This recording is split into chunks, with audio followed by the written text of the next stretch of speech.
welcome Professor Harvinder Popli, Dean and Officiating Registrar, DIPSRU, New Delhi. She is the Director, DIPSRU Innovation and Incubation Foundation. She is the ex-director of Ranbaxy Research Laboratories, wherein she was a part of senior management. She has more than 150 research review papers, international, national presentations, 3 US patents. She is a recipient of prestigious Commonwealth Fellowship in UK. Awarded Global Appreciate Award, Ranbaxy Laboratories, Drug Delivery Partnership Award, recently awarded International Leadership Innovative Excellence Award by the Institute of Economic Studies and Confluence Award for PhD and WEF for its outstanding women in unification of skill and knowledge. Welcome. First of all, I would like to thank the management and especially my own students, probably the director for the Lloyd, Dr. Vandana, and another dear student, Dr. Chitra, also, to be inviting me here and sharing it, my views for that.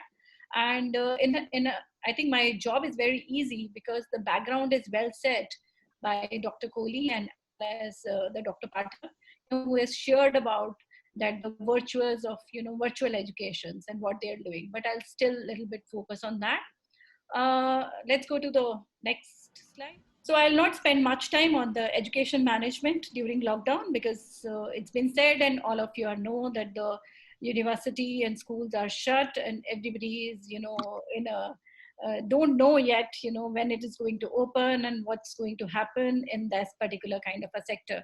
So there is a lot of anxiety, there is a lot of questions. We also hear from our university that when is going to be joined, it will be online, offline, what will happen to our next career.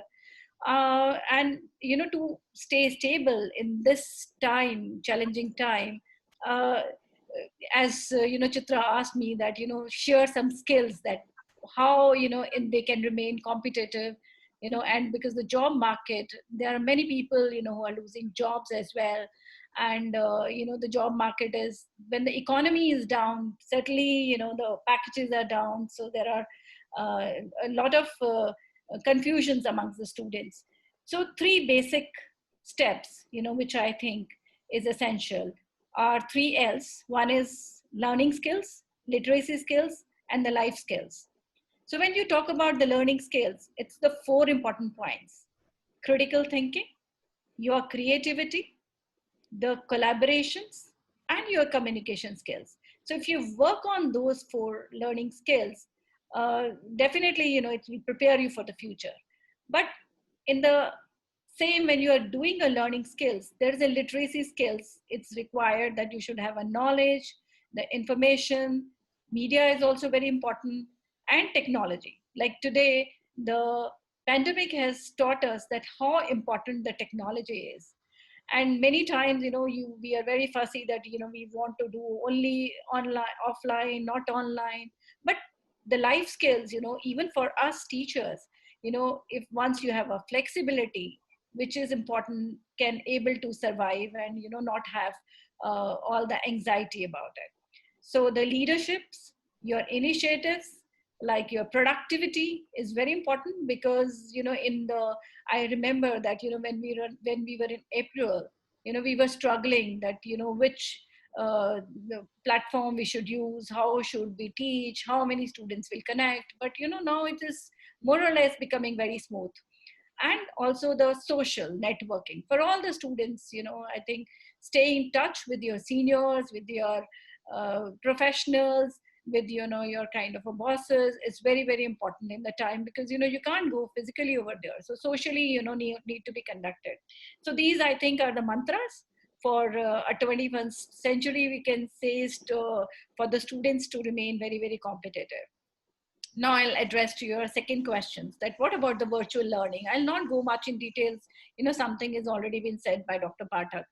So what she also explained about the MOOC.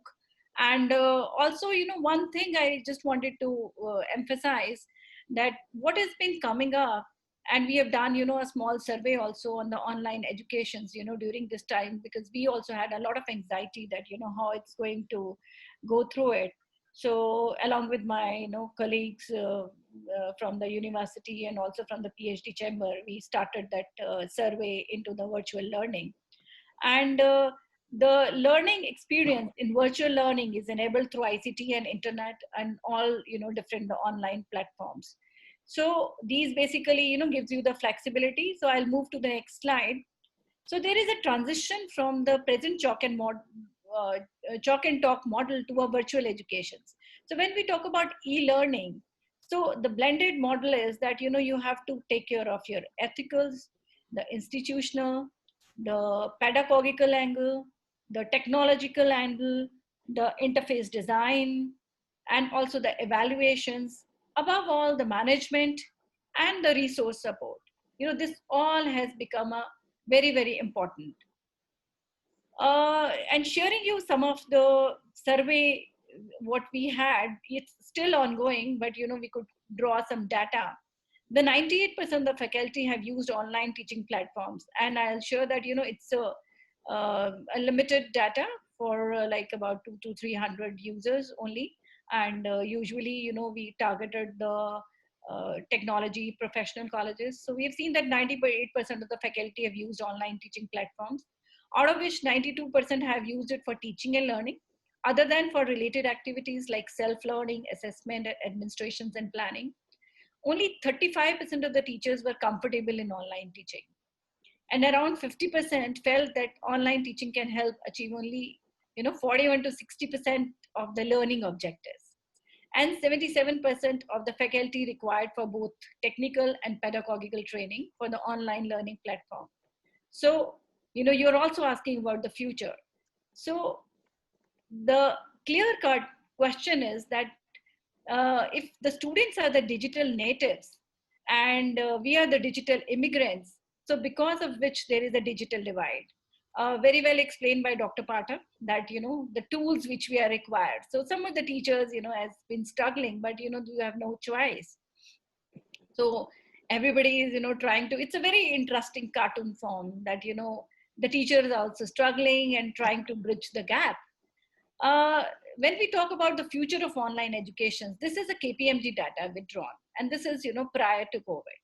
So at that time in 2016 also, it was a 0.25 billion US dollar market, which was anyway growing with a 52% rate. And they've projected that by 2021 it will grow to 1.96 billion. So let's understand what's been happening and what is the impact of COVID on this. So very important. It's a very, very busy slide. So I'll try to, focus you on the key points. The important is let's look into what are the key categories of the online educations. One is the primary and secondary, supplemental educations. This is basically a supplement to school learning. The students enroll for the primary and secondary classes. We all know that, some of the children who are in 10th or 12th, they are going for a supplemental education through FITGI. For others, for a higher education, it's to provide an alternative or traditional higher education courses. For example, if you're doing masters or doing B.Pharm, you wanted to do some course in regulations. So that's of this space. Then test preparations, basically online programs for coaching centers. Then there is a reskilling and online certification market. So this is courses which is designed to assist in skill enhancement, which will give you a certificates, like you have a certificates for a IP or the patent assessments. And there is a language and the casual learning, that's learning a non-academic subjects like psychology, English, French, or some other kind of a thing. So if you look into the stages of different categories, you would see that the higher education is at the incubation stage, while primary and secondary, as well as the language and casual learning, is in the early growth phase. And the rapid growth we see is in the test preparations, because all the FITGI, the test, the NET and NEET. And the maturity stage is coming of this reskilling and online certification market. So there is a lot of impact and a lot of opportunities basically in this post-COVID area. There is a large customer base and also a very rapid industry recognitions. And this will be driven, this market is going to be driven by a reskilling needs of the the new entrants in the basically a working populations. So And even, you know, I've drawn few points from a national education policy, which states the benefits which we have to a teaching fraternity, also to the student worlds. And it also covers, you know, early recognition of learners also for the the learners with disabilities or slow learners, and intelligently also design the algorithm for the foundation of literacy in all the major Indian language, and the education software, as you know, Dr. Pathak says, in the form of games, simulations, and the virtual labs, applications using augmented and virtual labs, the software to create personalized learning trajectories for each learner based on the curriculum with conduct, adaptive assessment tools, and finally the data generated can be, you know, compiled in a national repository in the education. So again, subsequent to analysis and research, you know, you can do and you can upgrade. The dream of all of us, which, you know, can be very soon with this, has become a reality. And there is appropriate integration of technology into all levels of education, basically to support teachers for the preparation and development, improvise their teaching skills, learning skills, evaluation processes, and also enhance the educational access to a disadvantaged group. And it also helps you to streamline your education planning, your administrations, as well as the management. So the expected outcome, again, you know, it's a crowded slide. I'll not go in detail.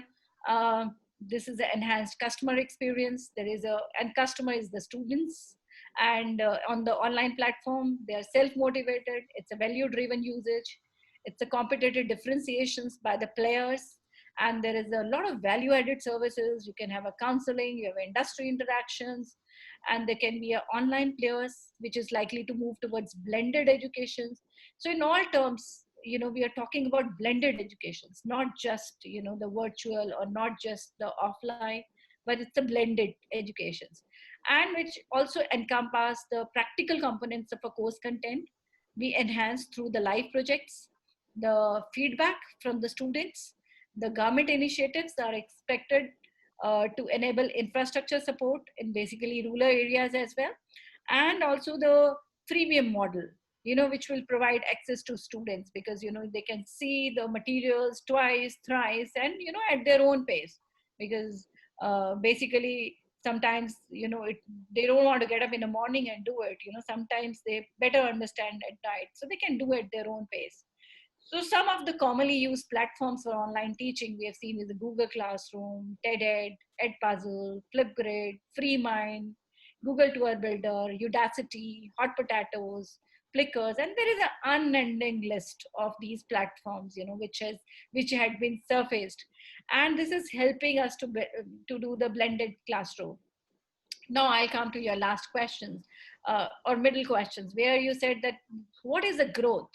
So I pulled out a data again, you know, from one of the EY reports, which says the top ed tech companies, they have registered increase in enrollments post lockdown periods. So, you know, I think some of you can easily see there's a Vedanta, Udacity, Byju's, you know, their share prices, share market has also grown up, and all of them has grown in their, you know, segment. So we already had seen that there is a growth in this edtech companies. Now I'll come to your last questions, that, you know, what is the scope of startups? And this startups is very, very close to my heart, you know, basically being a director with our DIPSRU Innovation and Incubation Foundations.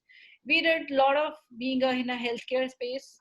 Our 15 startups, out of that, you know, 5 had done excellent work. And in your previous webinar, our vice chancellor has told that, you know, what all they have done in space. So I'll not repeat it. You know, particularly that disinfectants and mask and, you know, the other areas where we had worked in. I'll focus on what is happening in the India and US. So let's look into this GibLib. This publishes the medical lectures, surgical procedures, and you know, especially from Mayo Clinic, Stanford, Children's Hospital, Sinal, and that's a lot of learning which has been happening.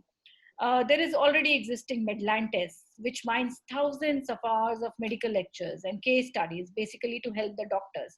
So we have not seen that much into a pharma space, but, you know, soon it is will become. And their content is a supplement to the university. Then Coursera, I myself has done, one of the course through Coursera, because so much of them is a free, which has been available over there.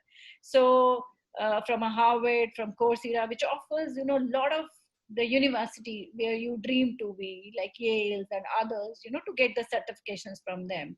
Then Thalamus, which also simplifies the residency. So similarly, if I draw a parallel, what is happening in the medical fields, specifically in the pharma field, in a physiotherapy field, in other healthcare field, where there is a residency, where there is a virtual, where there is a practice sessions. We heard in the PCI, we are talking about the practice in the semester 7 for the B.Pharm students. So this all has become a kind of a reality for us.